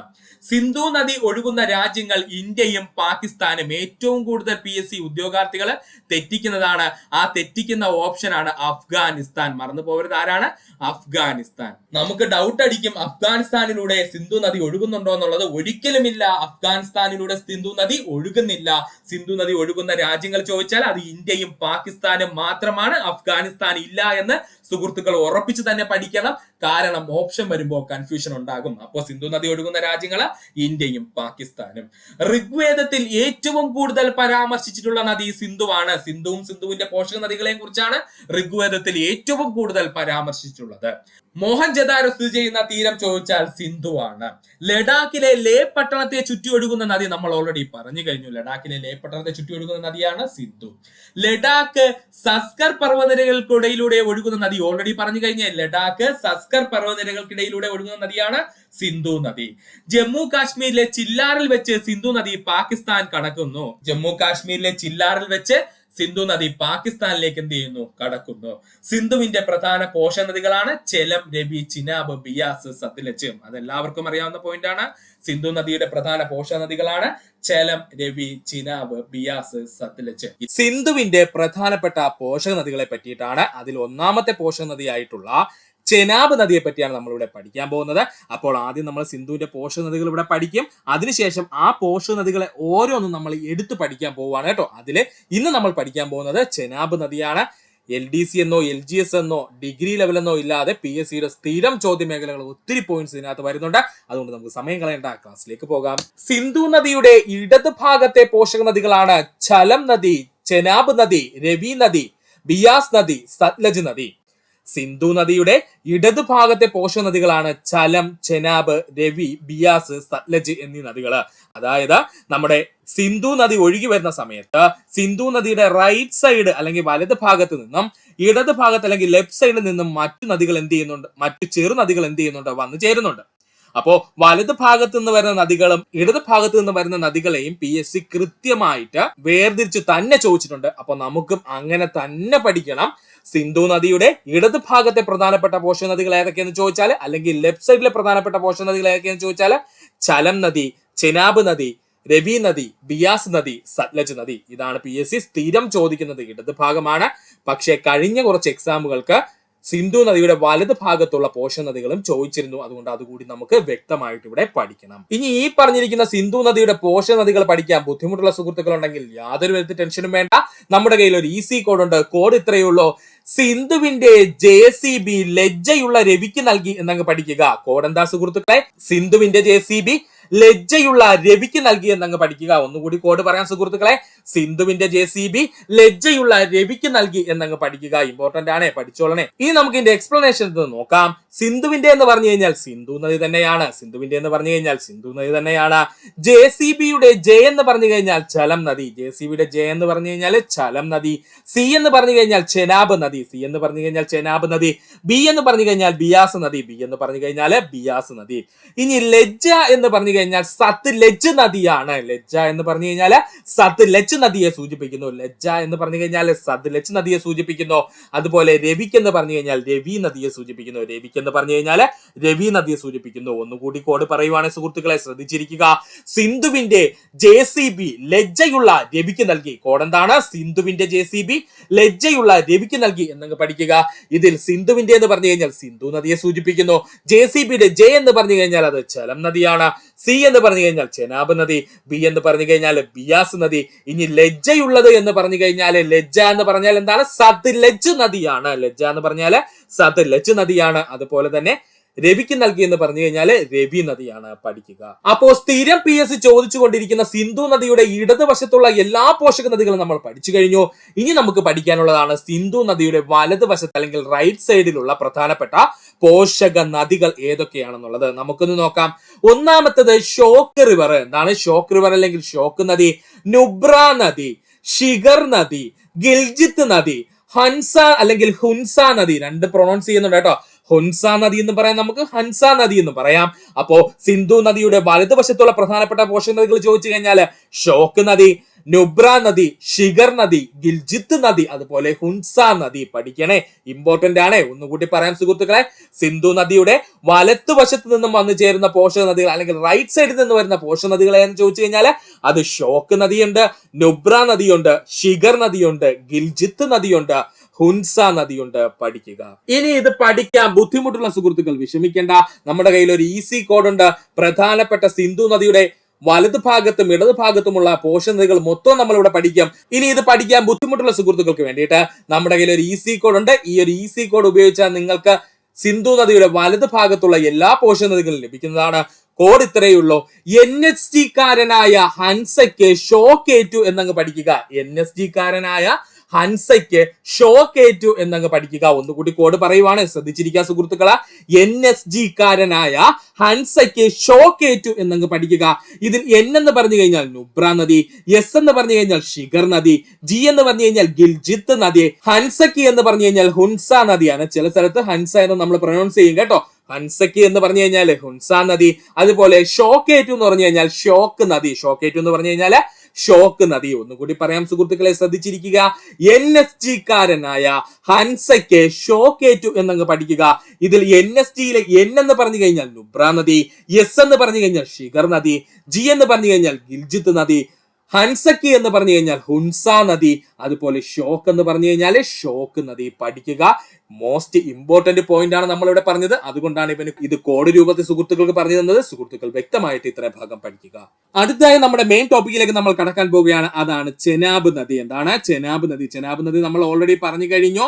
സിന്ധു നദിയുടെ ലെഫ്റ്റ് സൈഡിൽ കൂടിയുള്ള അല്ലെങ്കിൽ ഇടതുവശത്ത് കൂടി ചെന്ന് സിന്ധു നദിയിലേക്ക് ചേരുന്ന സിന്ധു നദിയുടെ പോഷക നദിയാണ് ആര്? ചെനാബ് നദി എന്ന് പറയുന്നത്.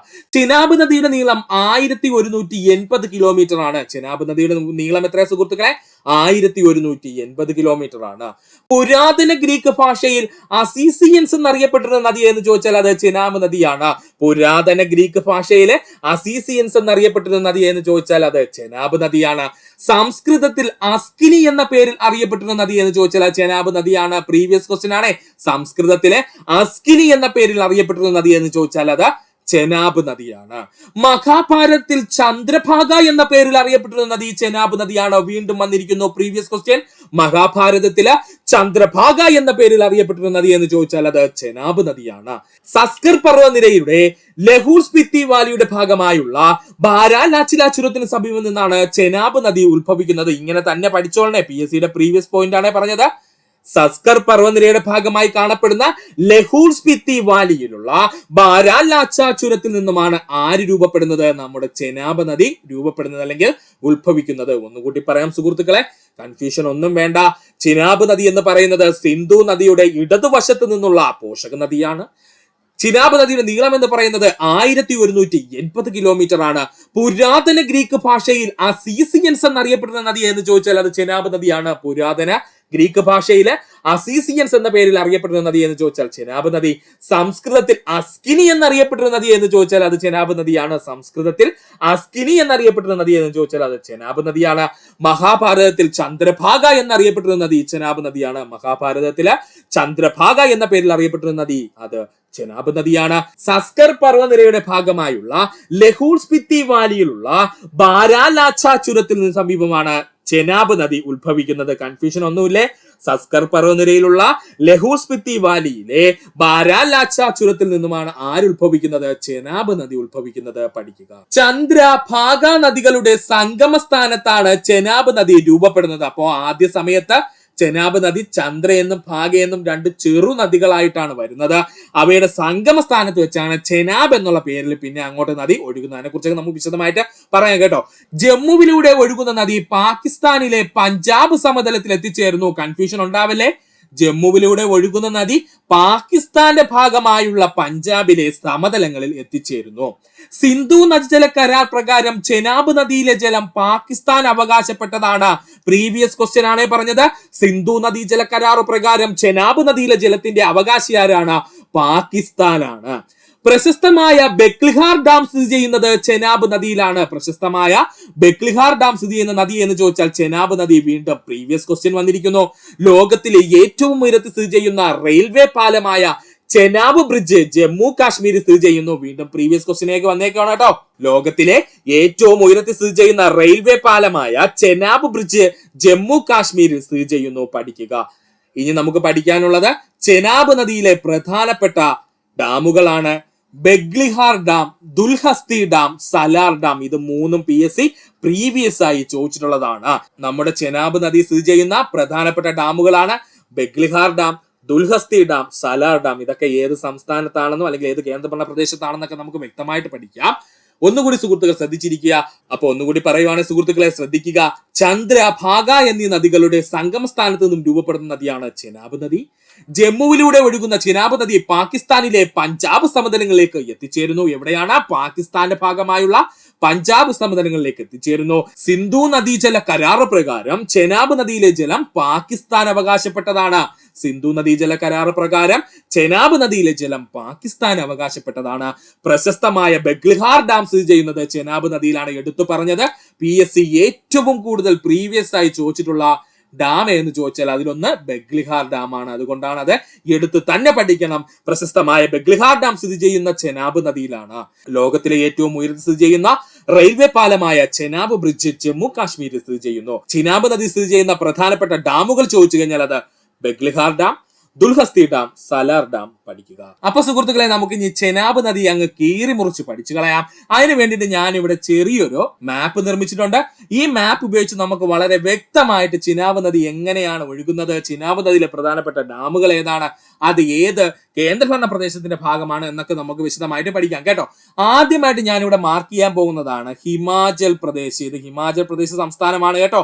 ഇന്ത്യയുടെ ഏറ്റവും വടക്കേ അറ്റത്തുള്ള സംസ്ഥാനം എന്നറിയപ്പെടുന്ന ഹിമാചൽ പ്രദേശ് സംസ്ഥാനം ഞാൻ ഇവിടെ മാർക്ക് ചെയ്തിട്ടുണ്ട്. സുഹൃത്തുക്കളെ, ഈ ബ്ലാക്ക് ഡോട്ട് കിടക്കുന്ന കണ്ടോ, ഇതാണ് കേട്ടോ നമ്മുടെ ജമ്മു കാശ്മീർ എന്ന് പറയുന്ന കേന്ദ്രഭരണ പ്രദേശം. ഈ ബ്ലാക്ക് ഡോട്ട് കിടക്കുന്നതാണ് ജമ്മു കാശ്മീർ എന്ന് പറയുന്ന കേന്ദ്രഭരണ പ്രദേശം. അതുപോലെ തന്നെ ഈ റെഡ് ഡോട്ട് ഞാൻ ഇപ്പോൾ മാർക്ക് ചെയ്ത ഈ ഒരു പോർഷൻ കണ്ടോ സുഹൃത്തുക്കളെ, ഈ ഒരു പോർഷൻ ആണ് നമ്മുടെ പാക് ഒക്കുപൈഡ് കാശ്മീർ എന്ന് പറയുന്നത്. മുകളിൽ മാർക്ക് ചെയ്തേക്കുന്നതാണ്. ആ റെഡ് ഡോട്ട് ഇട്ട് ഞാനിപ്പോൾ ഡിവൈഡ് ചെയ്തതാണ് പാക് ഒക്കുപൈഡ് കാശ്മീർ. അതിന് താഴേക്ക് വരുന്ന ഭാഗമാണ് നമ്മുടെ ലഡാക്ക് കേന്ദ്രഭരണ പ്രദേശം. ഓക്കെയായേ, അതിന് താഴേക്ക് വരുന്നതാണ് ലഡാക്ക് കേന്ദ്രഭരണ പ്രദേശം. ഇത്രയും സുഹൃത്തുക്കൾ ജസ്റ്റ് ഒന്ന് ശ്രദ്ധിച്ചിരിക്കുക. അപ്പോൾ ഹിമാചൽ പ്രദേശ് ഞാൻ മാർക്ക് ചെയ്ത് കഴിഞ്ഞു. ജമ്മു കാശ്മീർ എന്ന കേന്ദ്രഭരണ പ്രദേശം മാർക്ക് ചെയ്ത് കഴിഞ്ഞു. ജമ്മു കാശ്മീരിന് മുകളിലുള്ള പാക് ഒക്കുപൈഡ് കാശ്മീർ മാർക്ക് ചെയ്തു. അതുപോലെ തന്നെ പാക് ഒക്കുപൈഡ് കാശ്മീരിന് നേരെ താഴേക്ക് വന്ന് ജമ്മു കാശ്മീരിനും ഹിമാചൽ പ്രദേശിനും ഇടയിലായിട്ട് ലഡാക്ക് കേന്ദ്രഭരണ പ്രദേശം നമ്മൾ ഈസി ആയിട്ട് മാർക്ക് ചെയ്ത് കഴിഞ്ഞു. ഇനി നമുക്ക് എങ്ങനെയാണ് ചെനാബ് നദിയുടെ രൂപീകരണവും അവൻ ഒഴുകുന്നതെന്നും കൂടെ നോക്കാം. ഓക്കെ, ശ്രദ്ധിച്ചിരിക്കുക. ഒരുപാട് പ്രധാനപ്പെട്ട പോയിന്റ്സ് നമ്മളിവിടെ ചർച്ച ചെയ്യുന്നുണ്ട്. നമുക്ക് നോക്കാം. ആദ്യമായിട്ട് നമുക്ക് പഠിക്കാനുള്ളത് ഒരു നദിയുടെ ഉത്ഭവസ്ഥാനമല്ലേ സുഹൃത്തുക്കളെ. നമുക്കും ചെനാബ് നദിയുടെ ഉത്ഭവസ്ഥാനത്തിലേക്ക് പോകാം. വേറെ ഒന്നുമില്ല സുഹൃത്തുക്കളെ, നമ്മുടെ ഹിമാചൽ പ്രദേശത്തിന്റെ ഭാഗമായുള്ള പ്രധാനപ്പെട്ട താഴ്വരയാണ് ലഹൂൾ സ്പിത്തി വാലി താഴ്വര. ഹിമാചൽ പ്രദേശിന്റെ ഭാഗമായിട്ട് വരുന്ന പ്രധാനപ്പെട്ട ഒരു താഴ്വരയാണ് ലഹൂൾ സ്പിത്തി വാലി താഴ്വര. ഈ ലഹൂൾ സ്പിത്തി വാലി താഴ്വരയുടെ ഭാഗമായിട്ട് ഒരു ചുരമുണ്ട്. അതാണ് ബാരാലാച്ച ചുരം. എന്താണ് ബാരാലാച്ച ചുരം? ബാരാലാച്ച ചുരം ഏത് താഴ്വരയുടെ ഭാഗമാണ് എന്ന് PSC പ്രീവിയസ് ആയി ചോദിച്ചിട്ടുണ്ട്. ഏത് താഴ്വരയുടെ ഭാഗമാണ് സുഹൃത്തുക്കളെ? ലഹൂൾ സ്പിത്തി വാലിയുടെ ഭാഗമാണ്, അല്ലെങ്കിൽ ലഹൂൾ സ്പിത്തി വാലി താഴ്വരയുടെ ഭാഗമാണ്. ഈ ബാരാലാച്ചില ചുരത്തിനടുത്തു നിന്നും രണ്ടു ചെറുനദികൾ ഉത്ഭവിക്കുന്നുണ്ട്. ബാരാലാച്ച ചുരത്തിന്റെ അടുത്ത് നിന്ന് രണ്ടു പ്രധാനപ്പെട്ട ചെറുനദികൾ ഉത്ഭവിക്കുന്നുണ്ട്. അതാണ് ചന്ദ്രയും ഭാഗയും. ഓക്കെയായേ, ഹിമാചൽ പ്രദേശ് സംസ്ഥാനത്തിൽ അതിവിശാലമായിട്ടൊരു താഴ്വരയുണ്ട്. അവന്റെ പേരാണ് ലഹൂൾ സ്പിത്തി വാലി താഴ്വര. ഈ ലഹൂൾ സ്പിത്തി വാലി താഴ്വരയിൽ കാണപ്പെടുന്ന പ്രധാനപ്പെട്ട ഒരു ചുരമാണ് ബാരാലാച്ച ചുരം. ഈ ബാരാലാച്ച ചുരം ഏത് താഴ്വരയുടെ ഭാഗമാണെന്ന് PSC പ്രീവിയസ് ആയി ചോദിച്ചിട്ടുണ്ട്. അത് ലഹൂൾ സ്പിത്തി വാലിയുടെ ഭാഗമാണ്. ഈ ബാരാലാച്ച ചുരത്തിന്റെ അടുത്തു നിന്നും രണ്ടു പ്രധാനപ്പെട്ട കുഞ്ഞു നദികൾ ഉത്ഭവിക്കുന്നുണ്ട്. അതിലൊരുത്തന്റെ പേര് ചന്ദ്ര എന്നും മറ്റൊരുത്തന്റെ പേര് ഭാഗ എന്നുമാണ്. ഓക്കെയായ സുഹൃത്തുക്കളെ, ഇത്രയും ഭാഗം കൺഫ്യൂഷൻ ഒന്നുമില്ലേ? നമുക്ക് അടുത്ത പോയിന്റിലേക്ക് പോകാം. ഇങ്ങനെ ചന്ദ്രഭാഗ എന്നീ രണ്ട് നദികള് പയ്യെ പയ്യെ ഒഴുകി ഒഴുകി വന്നിട്ട് കൃത്യമായിട്ട് ഹിമാചൽ പ്രദേശിലെ കിലോങ് എന്ന് പറയുന്ന ജില്ലയിലെ തന്തി പ്രദേശത്ത് വെച്ച്, ഒന്നുകൂടി പറഞ്ഞു തരാം സുഹൃത്തുക്കളെ, കൺഫ്യൂഷൻ ഒന്നും വേണ്ട, സമയമെടുത്ത് പഠിച്ചാൽ മതി. ചന്ദ്രഭാഗ നദികള് ബാരാലാച്ച ചുരത്തിൽ നിന്ന് പയ്യെ ഒഴുകി ഒഴുകി താഴോട്ട് വരും. ഇങ്ങനെ പയ്യെ ഒഴുകി ഒഴുകി താഴോട്ട് വന്നിട്ട് ഹിമാചൽ പ്രദേശ് സംസ്ഥാനത്തിന്റെ ഭാഗമായുള്ള കിലോങ് ജില്ലയിലെ തന്തി എന്ന് പറയുന്ന പ്രദേശത്ത് വെച്ച് ചന്ദ്രഭാഗ നദികൾ ഒന്നിക്കുന്നു.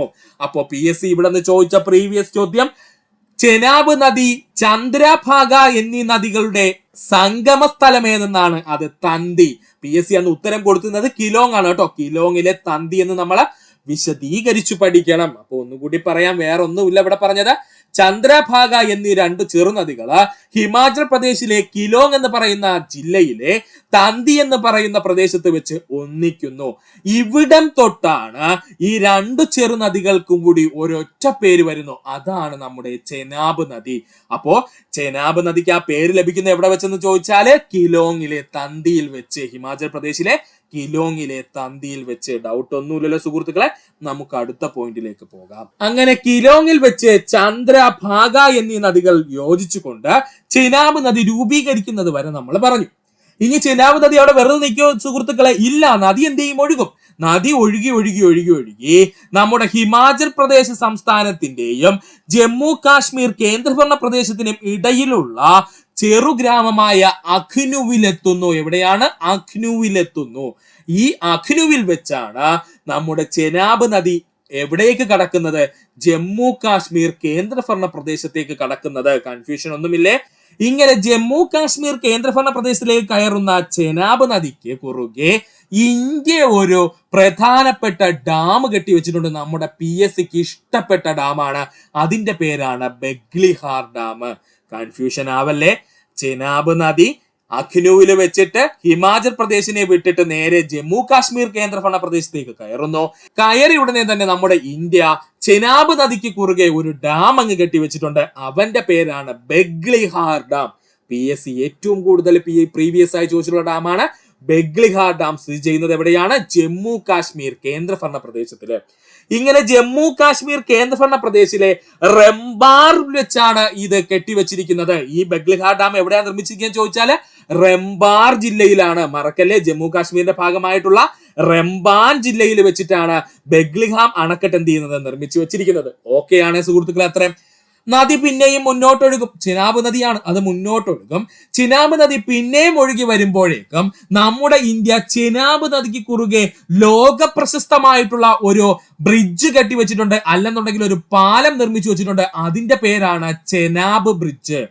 ഒന്നുകൂടി പറയാം സുഹൃത്തുക്കളെ, ബഗ്ലിഹാർ അണക്കെട്ടും കടന്ന് നമ്മുടെ ചെനാബ് നദി മുന്നോട്ട് പോകുന്നു. ഇങ്ങനെ മുന്നോട്ട് പോകുന്ന ചെനാബ് നദിക്ക് ജമ്മു കാശ്മീരിൽ തന്നെ ഇന്ത്യ മറ്റൊരു പ്രധാനപ്പെട്ട ബ്രിഡ്ജ് കെട്ടിവെച്ചിട്ടുണ്ട്, അല്ലെങ്കിൽ ഒരു പാലം നിർമ്മിച്ചു വെച്ചിട്ടുണ്ട് ചെനാബ് നദിക്ക് കുറുകെ. ഇത് ലോക പ്രശസ്തമായ പാലമാണ്. ഇതെങ്ങനെ ലോക പ്രശസ്തമായി എന്ന് ചോദിച്ചാല് ലോകത്തിലെ ഏറ്റവും ഉയരത്തിൽ സ്ഥിതി ചെയ്യുന്ന റെയിൽവേ ബ്രിഡ്ജ് എന്ന് ചോദിച്ചു കഴിഞ്ഞാൽ അത് ചെനാബ് ബ്രിഡ്ജാണ്. പഠിച്ചോളനെ, ലോകത്തിലെ ഏറ്റവും ഉയരത്തിൽ സ്ഥിതി ചെയ്യുന്ന റെയിൽവേ ബ്രിഡ്ജ് എന്ന് ചോദിച്ചാൽ അത് ചെനാബ് ബ്രിഡ്ജ് ആണ്. റെയിൽവേ ബ്രിഡ്ജ് അല്ലെങ്കിൽ റെയിൽ ബ്രിഡ്ജ് എന്ന് ചോദിച്ചു കഴിഞ്ഞാൽ അത് ചെനാബ് ബ്രിഡ്ജ് ആണ്. പഠിക്കുക. ചെനാബ് ബ്രിഡ്ജും കഴിഞ്ഞ് നദി പിന്നെയും ഒഴുകും അല്ലേ? ചെനാബ് നദി. ചെനാബ് ബ്രിഡ്ജും കഴിഞ്ഞ് ചെനാബ് നദി വീണ്ടും ജമ്മു കാശ്മീർ കേന്ദ്രഭരണ പ്രദേശത്തിലൂടെ ഒഴുകിക്കൊണ്ടിരിക്കുകയാണ്. ഈ ജമ്മു കാശ്മീർ കേന്ദ്രഭരണ പ്രദേശം വെച്ച് മറ്റൊരു ഡാം എന്ത് ചെയ്യുന്നു? നമ്മുടെ ഇന്ത്യ നിർമ്മിക്കുന്നു. അതിന്റെ പേരാണ് ദുൽഹസ്തി ഡാം. ദുൽഹസ്തി ഡാം ജമ്മു കാശ്മീരിലെ കിഷ്വാർ ജില്ലയിലാണ് നിർമ്മിച്ചിരിക്കുന്നത്. ഇത് മോസ്റ്റ് ഇമ്പോർട്ടന്റ് പോയിന്റ് ആണ്. കിഷ്വാർ ജില്ല PSC പ്രീവിയസ് ആയി ചോദിച്ചിട്ടുണ്ട്. ദുൽഹസ്തി ഡാം സ്ഥിതി ചെയ്യുന്ന പ്രദേശവും PSC പ്രീവിയസ് ആയി ചോദിച്ചിട്ടുണ്ട്. നദിയും PSC പ്രീവിയസ് ആയി ചോദിച്ചിട്ടുണ്ട്. അപ്പൊ ദുൽഹസ്തി ഡാം അത്രയും ഇമ്പോർട്ടന്റ് ആണ്. അപ്പൊ നമ്മൾ ഇവിടെ എന്താ പറഞ്ഞത്? ചെനാബ് ബ്രിഡ്ജ് കടന്നു പോകുന്ന നമ്മുടെ ചെനാബ് നദി നേരെ ജമ്മു കാശ്മീരിലൂടെ പിന്നെയും ഒഴുകുന്നു. ഇതിനിടയ്ക്ക് വെച്ചിട്ട് എന്ത് ചെയ്യുന്നു? നമ്മുടെ ഇന്ത്യ പുതിയൊരു ഡാം നിർമ്മിച്ചു വെച്ചിട്ടുണ്ട്. ആ ഡാമിന്റെ പേരാണ് ദുൽഹസ്തി ഡാം. എന്താണ്? ദുൽഹസ്തി ഡാം. ഈ ദുൽഹസ്തി ഡാം സ്ഥിതി ചെയ്യുന്ന ജില്ല എന്ന് ചോദിച്ചാൽ ജമ്മു കാശ്മീർ കേന്ദ്രഭരണ പ്രദേശത്തിന്റെ ഭാഗമായുള്ള കിഷ്വാർ ജില്ലയിൽ വെച്ചാണ്. ജമ്മു കാശ്മീർ കേന്ദ്രഭരണ പ്രദേശത്തിന്റെ ഭാഗമായിട്ടുള്ള കിഷ്വാർ ജില്ലയിൽ, എന്താണ്? കിഷ്വാർ ജില്ലയിൽ വെച്ചിട്ടാണ് ചെനാബ് നദിയിലെ ദുൽഹസ്തി ഡാം നമ്മൾ നിർമ്മിച്ചിരിക്കുന്നത്. പിന്നെയും നദി മുന്നോട്ടൊഴുകുന്നു. ദുൽഹസ്തി ഡാം കഴിഞ്ഞ് പിന്നെയും നമ്മുടെ ചെനാബ് നദി മുന്നോട്ടൊഴുകുന്നു. അങ്ങനെ ചെനാബ് നദി പാകിസ്ഥാനിലേക്ക് പ്രവേശിക്കുന്നതിന് തൊട്ട് മുൻപ് വെച്ച് എന്താ പറഞ്ഞ സുഹൃത്തുക്കളെ? ഇപ്പോ നമ്മുടെ ചെനാബ് നദി ദുൽഹസ്തി ഡാമിനെ കടന്ന് മുന്നോട്ടൊഴുകിക്കൊണ്ടിരിക്കുകയാണ്. അങ്ങനെ നദി ജമ്മു കാശ്മീർ കടന്ന് പാകിസ്ഥാനിലേക്ക് പ്രവേശിക്കുന്നതിന് തൊട്ട് മുമ്പ് ഇന്ത്യ പുതിയൊരു ഡാം കൂടി നിർമ്മിച്ചിട്ടുണ്ട്. ആ ഡാമിന്റെ പേരാണ് സലാർ ഡാം. എന്താ ഡാമിന്റെ പേര് സുഹൃത്തുക്കളെ? സലാർ ഡാം. ഈ സലാർ ഡാം എന്ന് പറയുന്നത് റേസായി എന്നറിയപ്പെടുന്ന ജമ്മു കാശ്മീരിന്റെ ഭാഗമായുള്ള ഒരു ജില്ലയാണ്. ഈ റേസായി ജില്ലയിൽ വെച്ചിട്ടാണ് ജമ്മു കാശ്മീരിന്റെ ഭാഗമായുള്ള റേസായി ജില്ലയിൽ വെച്ചിട്ടാണ് ഇന്ത്യ സലാർ ഡാം നിർമ്മിച്ചിരിക്കുന്നത്. ഏത് ഡാമാ സുഹൃത്തുക്കളെ? സലാർ ഡാം നിർമ്മിച്ചിരിക്കുന്നത്. ഒരു കൺഫ്യൂഷനും വേണ്ട. ചെനാബ് നദിയിലെ പ്രധാനപ്പെട്ട 3 ഡാമുകളും ആകെ ഒരു പ്രധാനപ്പെട്ട വലിയൊരു പാലവുമുണ്ട്. ഇതെല്ലാം ജമ്മു കാശ്മീർ കേന്ദ്രഭരണ പ്രദേശത്തിലാണ്. അതിന് പുറത്തെങ്ങും ഇന്ത്യ ഒന്നും നിർമ്മിച്ചു വെച്ചിട്ടില്ല. അതിനുള്ള കാരണമാണ് നമ്മൾ ആദ്യം പറഞ്ഞത്. നമ്മുടെ സിന്ധു നദീജല കരാർ പ്രകാരം നമ്മുടെ ചെനാബ് നദിയിലെ ജലത്തിന്റെ പ്രധാനപ്പെട്ട ഉപഭോക്താവ് ആരായിരിക്കണം? പാകിസ്ഥാൻ ആയിരിക്കണം. അപ്പോൾ നമുക്ക് മറ്റു സിന്ധു നദിയുടെ പോഷക നദികളെ കണക്ക് ഒരുപാട് ഡാമുകളൊന്നും നിർമ്മിക്കാൻ പറ്റൂല. വളരെ കുറച്ച് ഡാമുകൾ മാത്രമേ നമുക്ക് നിർമ്മിക്കാൻ പറ്റുള്ളൂ. പക്ഷെ അവ എല്ലാം ഇരിക്കുന്നത് ഇന്ത്യയുടെ തന്ത്രപ്രധാനമായിട്ടുള്ള ഭാഗങ്ങളിലാണ്. അതുകൊണ്ടാണ് PSC ഇങ്ങനെ സ്ഥിരം പ്രീവിയസ് ആയിട്ട് എടുത്തെടുത്ത് ചോദിക്കുന്നത് കേട്ടോ. അപ്പൊ ഒന്നുകൂടി പറയാം, 3 പ്രധാനപ്പെട്ട ഡാമുകളുണ്ട്, ഒരു പ്രധാനപ്പെട്ട ബ്രിഡ്ജുമുണ്ട് ചെനാബ് നദിക്ക് കുറുകെ. ഇവയെല്ലാം സ്ഥിതി ചെയ്യുന്നത് ജമ്മു കാശ്മീർ കേന്ദ്രഭരണ പ്രദേശത്താണ്. ഒന്നുകൂടി പറഞ്ഞുതരാം ആ ഡാമുകളെല്ലാം സുഹൃത്തുക്കളെ. ഒന്നാമത്തെ ഡാമാണ് ബെഗ്ലിഹാർ ഡാം എന്ന് പറയുന്നത് ഹിമാചൽ പ്രദേശിലെ അഖ്നുവിൽ വെച്ചിട്ട് നമ്മുടെ ചെനാബ് നദി ജമ്മു കാശ്മീർ കേന്ദ്രഭരണ പ്രദേശത്തിലേക്ക് കടക്കുന്നു. ജമ്മു കാശ്മീർ കേന്ദ്രഭരണ പ്രദേശത്ത് കടന്നുടനെ തന്നെ ഇന്ത്യ എഴുതിയിട്ടുണ്ട്, ഒരു ഡാം നിർമ്മിച്ചു വെച്ചിട്ടുണ്ട്. ആ ഡാമിന്റെ പേരാണ് ബെഗ്ലിഹാർ ഡാം. ബെഗ്ലിഹാർ ഡാം സ്ഥിതി ചെയ്യുന്ന ജമ്മു കാശ്മീരിലെ ജില്ല ചോദിച്ചു കഴിഞ്ഞാൽ അതാണ് റംബാൻ ജില്ല. എന്താണ്? റംബാൻ ജില്ല. ഓക്കെയാണ്. ആ ബെഗ്ലിഹാർ ഡാം അണക്കെട്ട് കഴിഞ്ഞും ചെനാബ് നദി വീണ്ടും ശക്തമായി ഒഴുകുന്നു.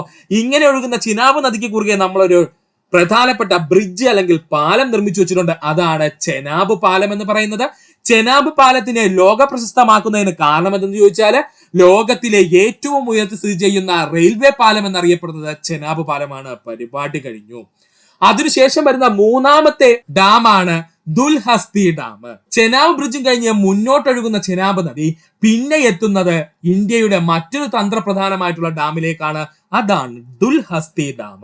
ഈ ദുൽഹസ്തി ഡാം സ്ഥിതി ചെയ്യുന്നത് ജമ്മു കാശ്മീരിന്റെ ഭാഗമായുള്ള കിഷ്വാർ ജില്ലയിലാണ്. ജില്ല പഠിച്ചോളണേ, കിഷ്വാർ ജില്ലയിലാണ്. കിഷ്വാർ ജില്ലയിൽ നമ്മൾ ദുൽഹസ്തി ഡാം നിർമ്മിച്ചു. ഈ ദുൽഹസ്തി ഡാമും കഴിഞ്ഞ് ചെനാബ് നദി പിന്നെയും എങ്ങോട്ട് ഒഴുകുന്നുണ്ട്? ജമ്മു കാശ്മീരിൽ നിന്നും പാകിസ്ഥാനിലേക്ക് പ്രവേശിക്കുന്നുണ്ട്. ആ പാകിസ്ഥാനിലേക്ക് പ്രവേശിക്കുന്നതിന് തൊട്ട് മുമ്പ് നമ്മൾ ചെനാബ് നദിയിൽ പുതിയൊരു ഡാം നമ്മൾ നിർമ്മിച്ചു വെച്ചിട്ടുണ്ട്. അതിന്റെ പേരാണ് സലാൽ ഡാം. എന്താണ് പേര്? സലാൽ ഡാം. ഈ സലാൽ ഡാം സ്ഥിതി ചെയ്യുന്ന ജില്ല എന്ന് ചോദിച്ചാല് ജമ്മു കാശ്മീർ കേന്ദ്രഭരണ പ്രദേശത്തിലെ റേസായി ജില്ലയാണ്. ഇവിടെ നിന്ന് നമുക്ക് എന്താ മനസ്സിലായത്? ചെനാബ് നദിയിൽ ഒരു പാലം നിർമ്മിച്ചിട്ടുണ്ട്, 3 പ്രധാനപ്പെട്ട ഡാം നിർമ്മിച്ചിട്ടുണ്ട്. ഇവയെല്ലാം ജമ്മു കാശ്മീർ കേന്ദ്രഭരണ പ്രദേശത്തിന്റെ ഭാഗമായാണ് പഠിക്കുക.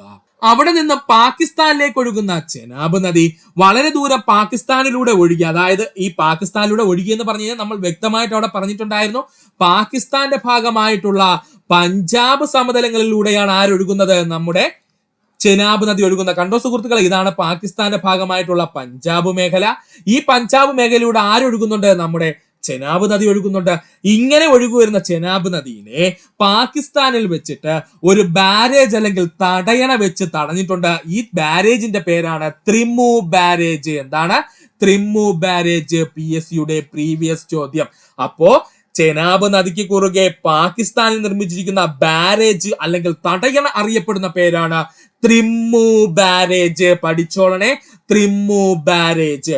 ഈ ത്രിമു ബാരേജിനെ കടന്നതോടുകൂടി ചെനാബ് നദി നേരെ എവിടെ വന്ന് ചേരുന്നു? നമ്മുടെ സിന്ധു നദിയിൽ വന്ന് ചേരുന്നു. ഇത്രയുമാണ് നമ്മൾ പ്രധാനമായിട്ടും ഇവിടെ പഠിക്കാനുള്ളത്. സുഹൃത്തുക്കൾ വ്യക്തമായിട്ട് ഇത്രയും ഭാഗം പഠിക്കുക. ഇത്രയും നമ്മൾ പറഞ്ഞ പോയിന്റ് സുഹൃത്തുക്കൾക്ക് പോയിന്റ് ബേസിൽ പഠിക്കുന്നതിന് വേണ്ടിയിട്ട് പറയാൻ പോകുകയാണ്. സുഹൃത്തുക്കൾ ശ്രദ്ധിച്ചിരിക്കുക. ഉത്ഭവം ഹിമാചൽ പ്രദേശിന്റെ ഭാഗമായി വരുന്ന ലഹൂൾ സ്പിത്തി വാലികളിൽ സ്ഥിതി ചെയ്യുന്ന ബാരാലാച്ച ചുരത്തിൽ നിന്നും നമ്മൾ ഓൾറെഡി പറഞ്ഞു കഴിഞ്ഞേ, ഉത്ഭവം എന്ന് പറയുന്നത് അല്ലെങ്കിൽ ചിനാബ് നദിയുടെ ഉത്ഭവം എന്ന് പറയുന്നത് ഹിമാചൽ പ്രദേശിന്റെ ഭാഗമായി വരുന്ന ലഹൂൾ സ്പിത്തി താഴ്വരകളിൽ സ്ഥിതി ചെയ്യുന്ന ബാരാലാച്ച ചുരത്തിൽ നിന്നുമാണ്. ചന്ദ്രഭാഗ എന്നീ പേരുകളിൽ 2 ചെറു അരുവികളായി ഉത്ഭവിക്കുന്നതാണ് ചെനാബ് നദി. ഓൾറെഡി പറഞ്ഞു കഴിഞ്ഞേ, ചന്ദ്രഭാഗ എന്നീ പേരുകളില് 2 ചെറു അരുവികളായി ഉത്ഭവിക്കുന്ന നദിയാണ് ചെനാബ് നദി. ഹിമാചൽ പ്രദേശിന്റെ ഭാഗമായുള്ള കിലോങ്ങിലെ തന്തിയിൽ വെച്ച് ചന്ദ്രഭാഗ അരുവികൾ കൂടിച്ചേർന്ന് ചെനാബ് നദി രൂപപ്പെടുന്നു. ഹിമാചൽ പ്രദേശിന്റെ ഭാഗമായുള്ള കിലോങ് ജില്ലയിലെ തന്തിയിൽ വെച്ചിട്ട് ചന്ദ്രഭാഗ എന്നീ അരുവികൾ കൂടിച്ചേരുകയും അത് ചെനാബ് നദിയായി മുന്നോട്ടൊഴുകുകയും ചെയ്യും. ഓക്കെയാണ്. ഹിമാചൽ പ്രദേശിലെ അഖ്നുവിൽ വെച്ച് നദി ജമ്മു കാശ്മീർ കേന്ദ്രഭരണ പ്രദേശത്തിലേക്ക് പ്രവേശിക്കുന്നു. ഹിമാചൽ പ്രദേശിലെ അഖ്നു എന്ന് പറയുന്ന ഗ്രാമത്തിൽ വെച്ചിട്ട് നമ്മുടെ ചെനാബ് നദി ജമ്മു കാശ്മീർ കേന്ദ്രഭരണ പ്രദേശത്തിലേക്ക് പ്രവേശിക്കുന്നു. ജമ്മു കാശ്മീരിലെ റംബാർ ജില്ലയിൽ വെച്ച് ചെനാബ് നദിക്ക് കുറുകെ നിർമ്മിച്ചിരിക്കുന്ന പ്രശസ്തമായ ഡാമാണ് ബെഗ്ലിഹാർ ഡാം. പഠിച്ചോളനെ, ജമ്മു കാശ്മീർ കേന്ദ്രഭരണ പ്രദേശത്തിലെ റംബാൻ ജില്ലയിൽ വെച്ച് ചെനാബ് നദിക്ക് കുറുകെ നിർമ്മിച്ചിരിക്കുന്ന പ്രശസ്തമായിട്ടുള്ള ഡാമാണ് ബെഗ്ലിഹാർ ഡാം. അപ്പോൾ ഇത്രയും ഭാഗം സുഹൃത്തുക്കളെ പഠിക്കുക. ജമ്മു കാശ്മീരിൽ ചെനാബ് നദിക്ക് കുറുകെ നിർമ്മിച്ചിരിക്കുന്ന റെയിൽവേ പാലമാണ് ലോകത്തിലെ ഏറ്റവും ഉയരത്തിൽ സ്ഥിതി ചെയ്യുന്ന റെയിൽവേ പാലം. ഇതിനെ ചെനാബ് റെയിൽ ബ്രിഡ്ജ് എന്നറിയപ്പെടുന്നു. ഓൾറെഡി നമ്മൾ പറഞ്ഞു കഴിഞ്ഞേ, ജമ്മു കാശ്മീരിലെ ചെനാബ് നദിക്ക് കുറുകെ നിർമ്മിച്ചിരിക്കുന്ന റെയിൽവേ പാലമാണ് ലോകത്തിലെ ഏറ്റവും ഉയരത്തിൽ സ്ഥിതി ചെയ്യുന്ന റെയിൽവേ പാലം എന്നറിയപ്പെടുന്നത്. ഇതിനെ ചെനാബ് റെയിൽ ബ്രിഡ്ജ് എന്നറിയപ്പെടുന്നു. ഇതിനെ ചെനാബ് റെയിൽ ബ്രിഡ്ജ് എന്നറിയപ്പെടുന്നു. ജമ്മു കാശ്മീരിലെ കിഷ്വാർ ജില്ലയിലെ, ജമ്മു കാശ്മീർ കേന്ദ്രഭരണ പ്രദേശത്തിലെ കിഷ്വാർ ജില്ലയിൽ ചെനാബ് നദിക്ക് കുറുകെ നിർമ്മിച്ചിരിക്കുന്ന ഡാമാണ് ദുൽഹസ്തി ഡാം. ജമ്മു കാശ്മീരിലെ കിഷ്വാർ ജില്ലയിലെ ചെനാബ് നദിക്ക് കുറുകെ നിർമ്മിച്ചിരിക്കുന്ന ഡാമാണ് ദുൽഹസ്തി ഡാം. സലാർ ഡാം സ്ഥിതി ചെയ്യുന്നത് ചെനാബ് നദിയിലാണ്. അതും എവിടെയാണ്? നമ്മുടെ ജമ്മു കാശ്മീർ കേന്ദ്രഭരണ പ്രദേശത്ത് തന്നെയാണ് സലാർ ഡാം സ്ഥിതി ചെയ്യുന്നത്. അപ്പോൾ സലാർ ഡാം സ്ഥിതി ചെയ്യുന്നത് എവിടെയാണ്? ചെനാബ് നദിയിലാണ്. അത് ജമ്മു കാശ്മീർ കേന്ദ്രഭരണ പ്രദേശത്ത് തന്നെയാണ് സ്ഥിതി ചെയ്യുന്നത്. പാകിസ്ഥാനിൽ ചെനാബ് നദിക്ക് കുറുകെ നിർമ്മിച്ചിരിക്കുന്ന തടയണയാണ് ത്രിമ്മു ബാരേജ്. പാകിസ്ഥാനിലെ ചെനാബ് നദിക്ക് കുറുകെ നിർമ്മിച്ചിരിക്കുന്ന തടയണ അറിയപ്പെടുന്ന പേരാണ് ത്രിമ്മു ബാരേജ്. ഇത്രയും സുഹൃത്തുക്കള് വ്യക്തമായിട്ട് പഠിക്കുക. അടുത്ത സിന്ധു നദിയുടെ പോഷക നദികളുമായിട്ട് നമ്മൾ ഉടൻ തന്നെ വരുന്നതാണ്. ഇത്ര നേരം ഈ വീഡിയോ കണ്ട സുഹൃത്തുക്കൾ എല്ലാവർക്കും നന്ദി, നമസ്കാരം. നിങ്ങൾക്ക് ഈ വീഡിയോ ഇഷ്ടമായി എങ്കിൽ നിങ്ങളുടെ സുഹൃത്തുക്കൾ കൂടി ഷെയർ ചെയ്ത് കൊടുക്കുക. അതിനോടൊപ്പം തന്നെ നമ്മുടെ ചാനൽ ഒന്ന് സബ്സ്ക്രൈബ് ചെയ്ത് സഹായിക്കുക. സബ്സ്ക്രൈബ് ബട്ടനോട് ചേർന്നുള്ള ബെൽ ബട്ടൺ അമർത്തി കഴിഞ്ഞാൽ നമ്മൾ അപ്ലോഡ് ചെയ്യുന്ന വീഡിയോകൾ അപ്പോൾ തന്നെ സുഹൃത്തുക്കളെ നിങ്ങളിലെത്തുന്നതാണ്. സുഹൃത്തുക്കൾ എല്ലാവർക്കും നല്ലൊരു ദിവസം നേരുന്നു. നന്ദി, നമസ്കാരം. ഈ ചാനലിന്റെ വളർച്ച എന്ന് പറയുന്നത് സുഹൃത്തുക്കളെ നിങ്ങളുടെ സബ്സ്ക്രിപ്ഷനും അതിനോടൊപ്പം തന്നെ നിങ്ങളുടെ സപ്പോർട്ടുമാണ്. ഒത്തിരി സുഹൃത്തുക്കൾ ഇപ്പോഴും സബ്സ്ക്രൈബ് ചെയ്യാതെ കാണുന്നുണ്ട്. ദയവ് ചെയ്ത് സബ്സ്ക്രൈബ് ചെയ്ത് ഈ ചാനൽ ഒന്ന് സപ്പോർട്ട് ചെയ്യുക, സഹായിക്കുക.